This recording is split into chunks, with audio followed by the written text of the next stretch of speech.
ఒకప్పుడు చిన్నతనంలో మీరు గమనిస్తే ఏదైనా ఓళ్ళల్లో చిన్న చిన్న తగాదులు వచ్చినప్పుడు పెద్దలు వచ్చి నిలబడగానే అందరూ నోరు మూసుకుంటారు. ఈ రోజుల్లో పెద్దలు నోరు మూసుకోవాలి.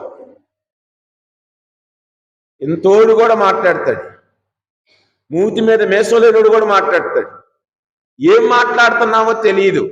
తగాదని పెద్దది చేయటం, కొట్టుకోవటం పెద్దది చేయటం. అప్పుడు పెద్దలు ఆ విధంగా నడిచేవారు, ఆ విధంగా సంఘాన్ని నడిపించేవారు.